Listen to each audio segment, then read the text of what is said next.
दोस्तों B success plus के YouTube channel में मैं वीरेश कुमार आप सभी का बहुत बहुत स्वागत करता हूं। दोस्तों हिंदी की सीरीज में उपसर्ग का ये दूसरा वीडियो है। पहली वीडियो में दोस्तों हमने उपसर्ग को हिंदी के उपसर्ग और संस्कृत के उपसर्ग को अच्छे तरीके से जाना और समझा कि उपसर्ग हम कैसे निकाल सकते हैं, कैसे पता करते हैं कि इसमें कौन सा उपसर्ग है, और सभी उपसर्ग को एक एक करके हमने बहुत अच्छे तरीके से देखा है। तो जो भी व्यक्ति चैनल पर नए आए हैं तो प्लीज़ दोस्तों पहली वीडियो को आप अवश्य देख लें।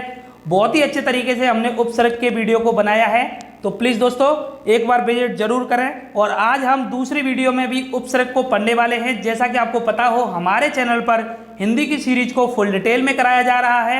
इस तरीके से कराया जा रहा है कि दोस्तों एक भी प्रश्न आपका परीक्षा से बाहर नहीं जाना चाहिए, और हम सभी उपसर्ग को कराने वाले हैं। एक भी उपसर्ग आपका नहीं बचेगा और प्रत्यय इसके बाद में हम करने वाले हैं। तो प्लीज़ दोस्तों वीडियो को अंत तक देखना।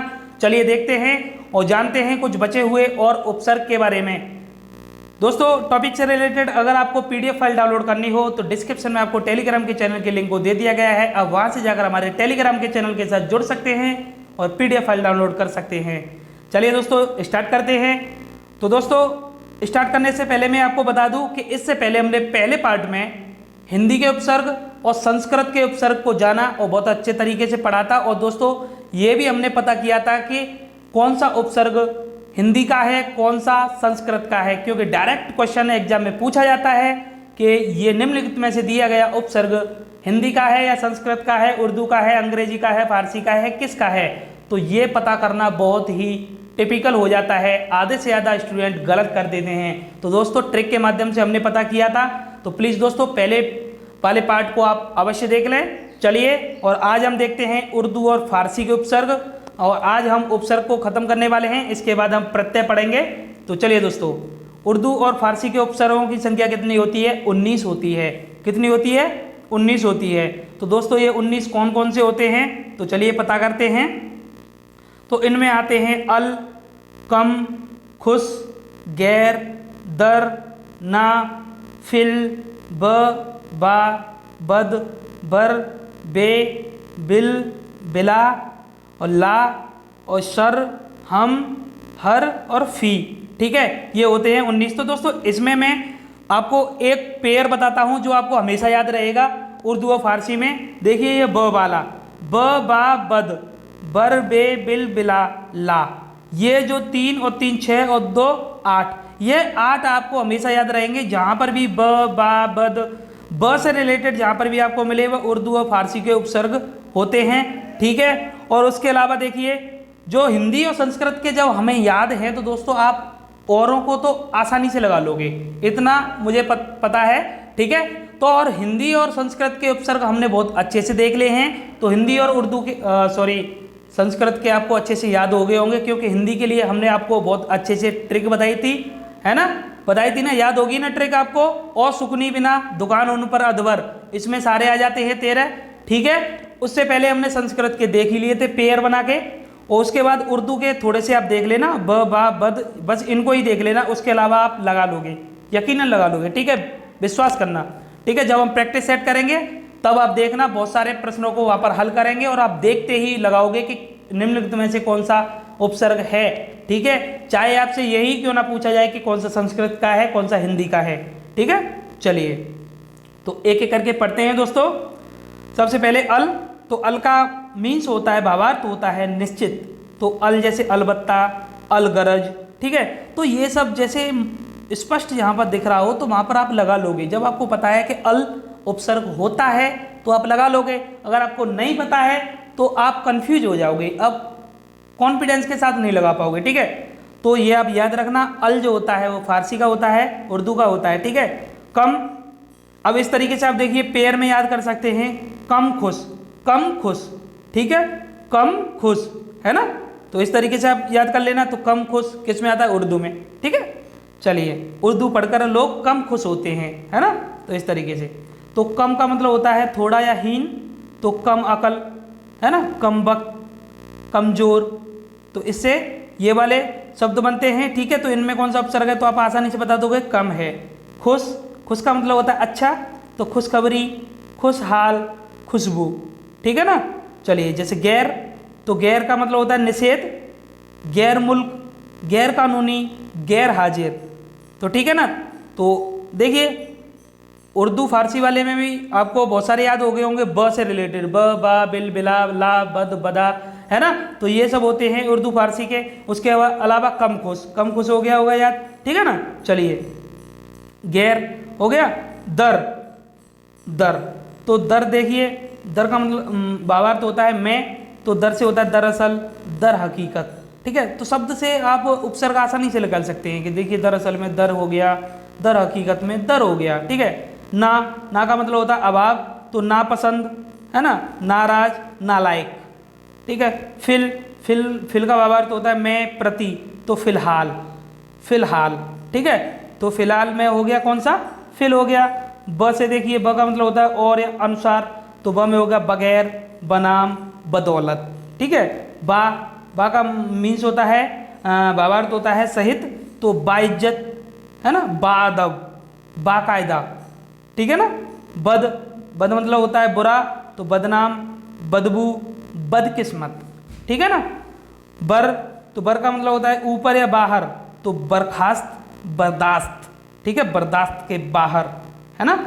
चलिए आगे है बे, तो बे का मीन्स होता है बिना, तो बेइज्जत, बेचारा, बेवकूफ, ठीक है।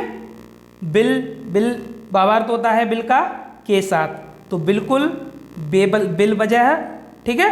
बिला, तो ये देखिए ये वाला पेयर तो आपको हमेशा याद रहेगा, ब, बा, बद, बर, बे, बिल, बिला, और बिल, बिला के साथ ला, ला भी याद रखना, ठीक है। तो बिला का मीन्स होता है बिना, तो बिलासक, बिला वजह, ठीक है। ला मतलब रहित, तो लाचार, लावारिस, लाजवाब, लापरवाह, ठीक है। आगे है सर, तो सर का होता है भावार्थ मुख्य, तो सरताज, सरपंच, सरकार, सरदार, ठीक है ना। तो बहुत आसान है दोस्तों यहाँ से उपसर्ग पता करना। हम का मतलब होता है समान, तो हमराह, हम उम्र, हमदम, हमदर्दी, है ना। हर, तो हर का होता है प्रत्येक, ठीक है। तो हर का मीन्स क्या होता है प्रत्येक, तो हर एक, हर बार, हर दिन, ठीक है। आगे है फी, तो फी होता है मैं या प्रत, इसका भावार्थ होता है मैं या प्रत, तो फी का होता है फी आदमी, फी आदमी, ठीक है, फ्री आदमी नहीं है, फी आदमी, ठीक है। चलिए तो ये देख लिए हमने उर्दू और फारसी के उपसर्ग। अब देखते हैं कुछ अंग्रेजी के उपसर्ग भी होते हैं। तो दोस्तों हम फुल डिटेल में देख रहे हैं, तो सभी को देखेंगे, ठीक है। और हमारे चैनल पर हिंदी की सीरीज को इसी तरीके से पढ़ाया जा रहा है फुल डिटेल में। तो पहले इससे हम समास के टॉपिक को कंप्लीट कर चुके हैं।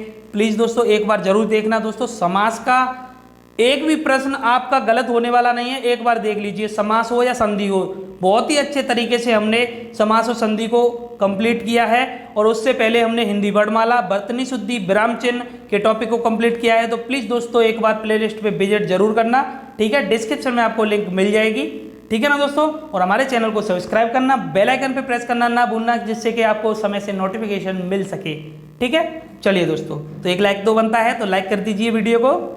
चलिए अंग्रेजी के उपसर्ग देखते हैं।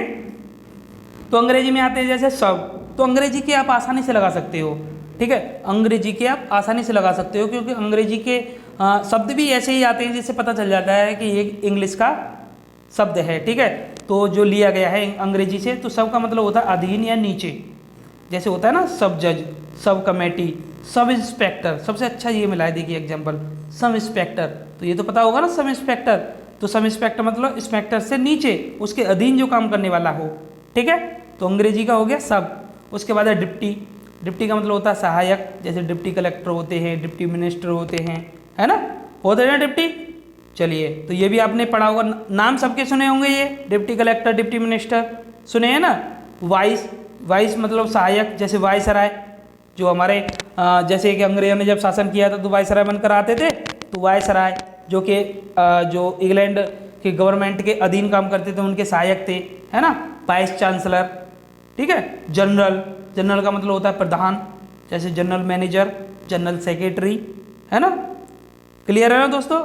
चलिए हेड, तो ये सब इन शब्दों से ही पता चल रहा है कि ये इंग्लिश के शब्द हैं। हेड, तो हेड का मतलब भी प्रमुख होता है। हेड मास्टर, जैसे स्कूलों में होते हैं ना, एक हेड मास्टर होते हैं, अन्य मास्टर होते हैं, तो वो मुख्य होते हैं, प्रमुख होते हैं, ठीक है। हेड मास्टर, हेड क्लर्क, ऐसे जैसे एक और नेक्स्ट देखते हैं चीफ, चीफ भी होता है प्रमुख, चीफ मिनिस्टर, चीफ सेक्रेटरी, है ना, होते हैं ना चीफ मिनिस्टर, किसी राज्य के जो मिनिस्टर होते हैं, तो बहुत सारे मिनिस्टर होते हैं, उनमें एक होता है चीफ मिनिस्टर, तो प्रमुख होता है, ठीक है ना। चलिए आगे है कुछ उपसर्ग के समान प्रयुक्त होने वाले अव्यय। कुछ अव्यय भी होते हैं जो उपसर्ग के समान प्रयुक्त होते हैं, तो यहाँ से भी प्रश्न एग्जाम में आ जाता है। तो दोस्तों जो डायरेक्ट जैसे एक एक वीडियो में उपसर्ग प्रत्यय जैसे आप पढ़े होंगे, तो वहाँ पर आपको ये सब पता नहीं चल पाता है। बताइए, छोटी छोटी वीडियो बना देते हैं, वहाँ पर एक बार में ही उपसर्ग खत्म, उपसर्ग प्रत्यय खत्म, एक ही वीडियो में दोनों खत्म, कैसे हो जाएगा दोस्तों बताइए, हैं? इतना बड़ा टॉपिक है, बड़ा है ना। दोनों वीडियो में देखिए, आप दोनों वीडियो को देखोगे तो आपको पता चलेगा सभी उपसर्ग को हमने बहुत ही अच्छे से डिटेल में कंप्लीट किया है। अगर आप हमारे चैनल से उपसर्ग प्रत्यय पढ़कर जाओगे तो आप एक भी प्रश्न गलत नहीं कर आओगे, ठीक है। देखिए, तो अंतः, तो ये होता है अव्यय, जैसे अंतः का मतलब होता है भीतरी, तो अंतःकरण, अंतःपुर, अंतर्मान, ठीक है, तो इसमें होता है अंतः उपसर्ग, ठीक है। अधः, अधः का मतलब होता है नीचे, तो अधोगति, अधोमुखी, अधः पतन, ठीक है, तो इसमें होता है कौन सा, अधः। तो आप ये कहोगे कि यहाँ पर तो पता चल रहा है अधः पतन में, लेकिन अधोमुखी और अधोगति में तो पता नहीं चल रहा कि अधः होगा। तो यही तो पॉइंट है। पॉइंट ये है कि दोस्तों मैंने आपसे पहले भी कहा था पिछली वीडियो में कि आप हमारे संधि के टॉपिक को आप अवश्य देख लें। अगर आप संधि के टॉपिक को देख लेंगे तो वहां पर हमने कंप्लीट किया था विसर्ग संधि, 3 वीडियो में अलग अलग हमने संधि को कंप्लीट किया है। पहली में स्वर संधि, दूसरे में व्यंजन संधि और तीसरे में विसर्ग संधि। तो विसर्ग संधि में एक नियम होता है कि जब विसर्ग का ओ में परिवर्तन, छोटे ओ की जो मात्रा लग जाती है ओ में परिवर्तन, तो ये उससे बना हुआ है अधोगति और अधोमुखी, ठीक है। तो आप पढ़ना दोस्तों, एक बार देखना, बहुत ही अच्छे तरीके से हमने संधि के टॉपिक को कंप्लीट किया है, ठीक है। एक बार पढ़ लोगे आप, एक भी प्रश्न गलत नहीं करके आओगे संधि का। ज़्यादातर देखा है आधे से ज़्यादा स्टूडेंट हैं जिन्हें संधि का टॉपिक बहुत टफ लगता है, तो एक बार पढ़कर देखिए, विश्वास करिए दोस्तों, ठीक है।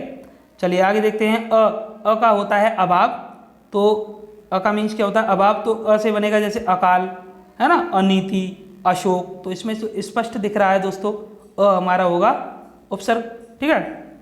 सत, तो सत का मतलब होता है सच्चा, तो सज्जन, सदाचार, सत्कार्य।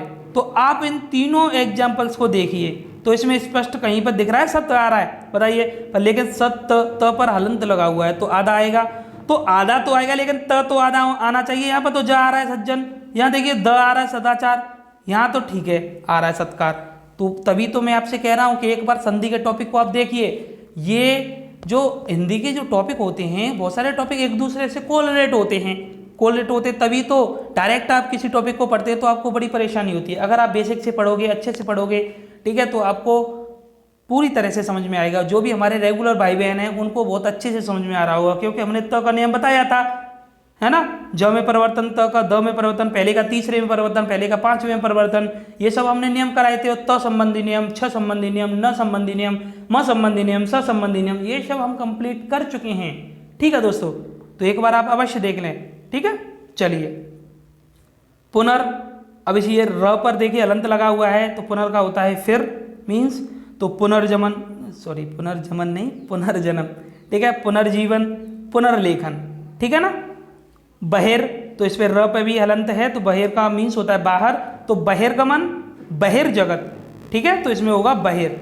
तो दोस्तों हमने उपसर्ग सभी देख लिए हैं और उपसर्ग कंप्लीट कर लिए हैं। तो दोस्तों वीडियो आपको कैसी लगी तो प्लीज़ लाइक करना, कमेंट करके बताना दोस्तों, और चैनल को सब्सक्राइब करना मत भूलना दोस्तों, क्योंकि सब्सक्राइब करोगे इतना तो आप हमारे लिए कर सकते हो, जब हम आपको घर बैठे इतना अच्छा कंटेंट आपको प्रोवाइड करा रहे हैं और इतनी मेहनत आपके लिए कर रहे हैं, तो आप चैनल को सब्सक्राइब कर सकते हैं दोस्तों, ठीक है। सब्सक्राइब करिए और 2 मिनट का अगर आप हमें समय दे सकें तो प्लीज़ वीडियो को शेयर कर दीजिए दोस्तों में, ठीक है दोस्तों। और ज़्यादा से ज़्यादा अपने फ्रेंड्स को जोड़ने की कोशिश करिए हमारे चैनल के साथ। धन्यवाद दोस्तों, जय हिंद, जय भारत।